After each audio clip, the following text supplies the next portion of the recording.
Welcome to the SVG-TV news for Tuesday, April 7th. I'm Khalil Cato. Although no deaths have been recorded in this country related to food contamination, Minister of Health and the Environment Clayton Bergen is appealing to Vincentians to continue to do their part to ensure that food safety is taken seriously. He made the appeal as this country joined the rest of the world in celebrating the 65th World Health Organization World Health Day today. Minister Bergen says that up to 2 million people around the world are killed from unhygienic food, and there are over 200 diseases that can cause food to be contaminated. We all want to feel confident that the food on our plate is safe to eat. I therefore would wish to use this opportunity to remind us all that the issue of food safety is not the sole responsibility of the health professionals in the Ministry of Health, Wellness and the Environment. It is a shared responsibility of other ministries. For example, the Ministry of Agriculture, the Ministry of Foreign Affairs, as well as the farmers, vendors, manufacturers, distributors, retailers, and consumers. According to the World Health Organization, unsafe food is linked to deaths of an estimated 2 million persons annually. Here in St. Vincent and the Grenadines, we are quite fortunate as we have not had any such related cases. The Health and Environment Minister assures citizens that his government is doing its best to improve health care and says the regulations governing food safety will be revised. At the policy level, government is ensuring that there is strong collaboration between the range of stakeholders in a bid to prevent, control, and respond to foodborne diseases.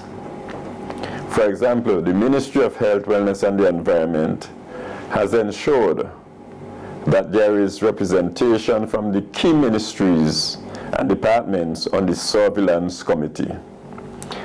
There is also the nutrition policy, which was approved by Cabinet, and we are aware that the current regulations governing food safety need to be revised and updated.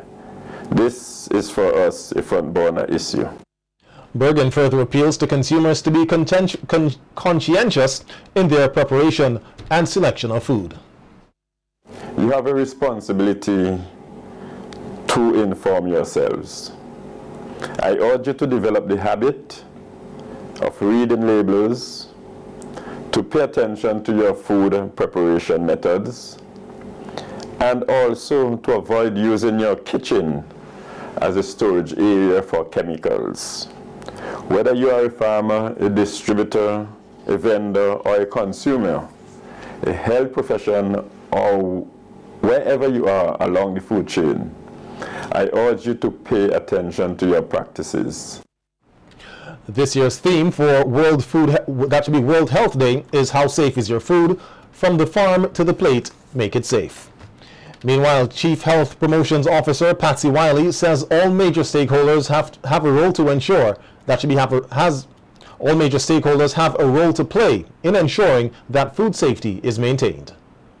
Foodborne diseases can impede socio-economic development by straining our healthcare system and harm our national economies, including trade and tourism.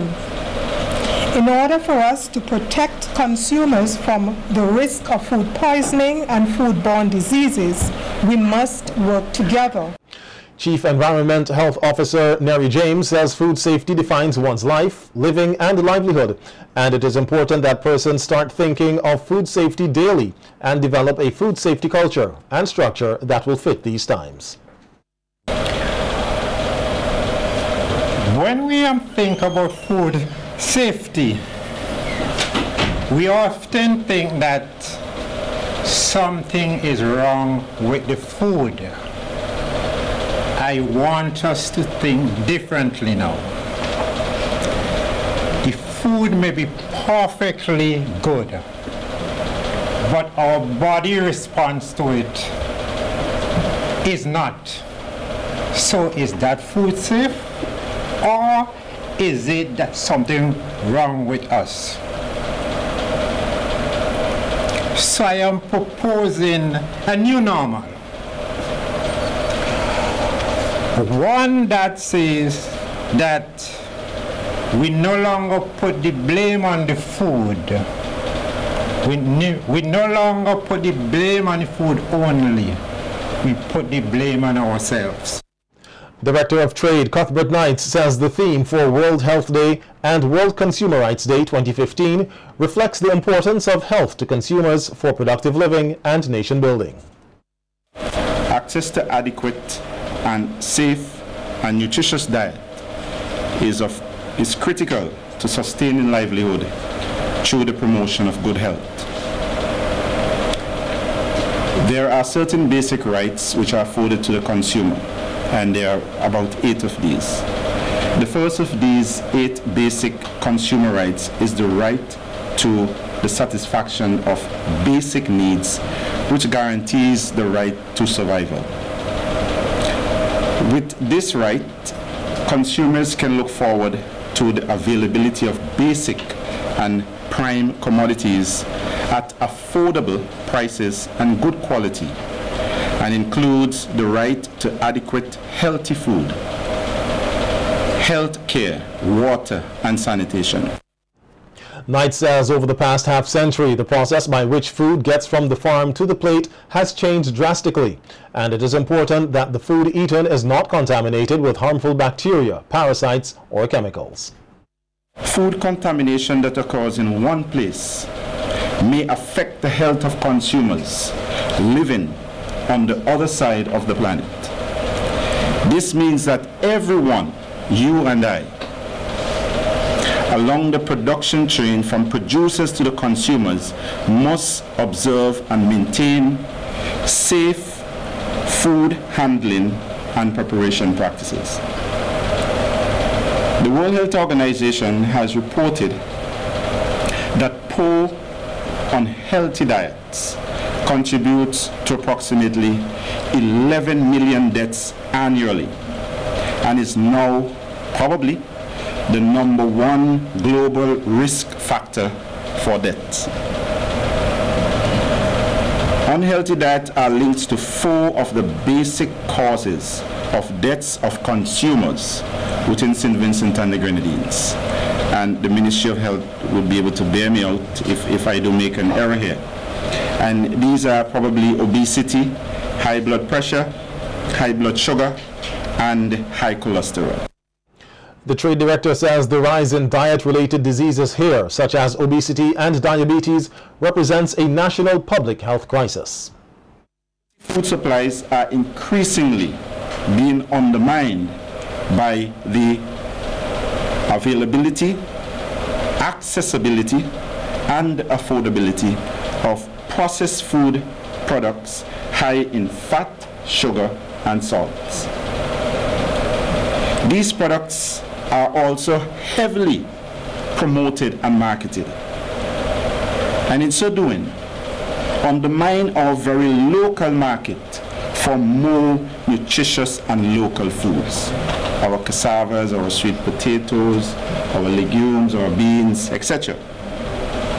Helping consumers to choose healthier diets requires continuous education and awareness on food production, preparation, and consumption and choice.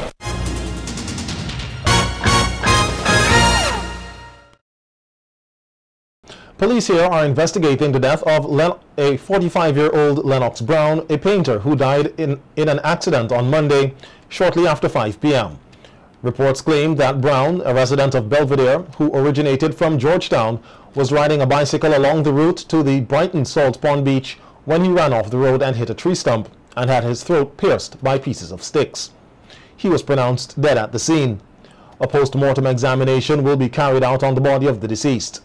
There have been 5 fatal road accidents for 2015 so far, which have resulted in 11 deaths. 3 Vincentians caught with a quantity of marijuana by the Barbados police have been remanded in custody at the Dodds prison. 30-year-old Jomo Jalen Jack, Allison Augustus Blue, 31, and Kevin David Christopher Joe, 28, were all denied bail when they appeared in the District A Magistrates Court on charges of possession, possession with intent to supply, trafficking, and importation. According to an article from the Barbados Today newspaper, the three were found on a boat with a 30-pound bale of cannabis last Wednesday, April 1st, at around 2:45 a.m., when members of the drug squad and the Marine unit intercepted the boat about 4 nautical miles off Mullins, St. Peter, with the men and drugs on board. They are expected to appear in the Whole Town Magistrates Court later this week. It is very important, that is, for women to understand connections in their personal and professional lives. So says Karen Hines, coordinator of the Phenomenal Women's Conference to be held here this weekend. Hines says the conference, which is into its third year, will begin this Friday and run throughout the weekend. She says the aim of the conference is to empower Vincentian women to utilize the simplest things, such as social media, for self-advancement. The Karen Hines Phenomenal Woman Conference that will be happening this weekend in St. Vincent and the Grenadines on Friday, April 10th through the 11th. It's a 2-day event, and we have the first day covering teenagers 13 through 17, and on Saturday we will work primarily with adult women. It's an all-day event. So we are excited, we're ready to roll, and we're inviting all of St. Vincent and the Grenadines to come out and join us. And notice that there are multitudes of women's conferences and empowerment conferences in the U.S., and there really wasn't anything here in St. Vincent and the Grenadines and other Caribbean islands. So I wanted to create something that I do on a regular basis at home in Connecticut, that it will be world class. It's nothing but the best for our women, so they can learn how to empower themselves personally and professionally. The conference, which will be held under the theme Unlocking the Secrets to Powerful, Profitable Connections, is open to women from all sectors of the Vincentian society. Hines says it is guaranteed to be a life-changing event, adding that she is very grateful for the support. We have a power-packed program that will address your mind, body, and soul. And we have a couple of surprises, so we didn't give you everything, but you have to come if you want to know what those surprises are. I'm an author of 5 books, but this is actually a preview of our program for Saturday. And we provide a detailed program for the women who are there. And this conference is sponsored by a number of different businesses here in St. Vincent and the Grenadines, and we couldn't do it without them. So we want to make sure that everybody who comes to this conference first recognize it's only possible because of these businesses, and they cannot miss it because it's life-changing. We're going to prove that too. Rather than sitting at home on social media sites wasting time, the youths of SVG are being encouraged to utilize these forums to make positive life changes. This advice comes from Cecilia Hector, mother of British-born internet phenomenon, recently turned TV star Letitia Hector. The proud mother says that the internet is here to stay, and it's important that everyone move ahead with technology. She says with technology, persons no longer have to travel overseas at a huge cost to do an audition for a talent show, but simply have to upload a video to YouTube. She added that everyone has access to the internet, and once the equipment is available, they should take advantage of it. Also to encourage younger people with the luck that they've come in with, having laptops and so on from the government, etc., to utilize them in a positive way, because they never know what can happen to them. Their whole life can change.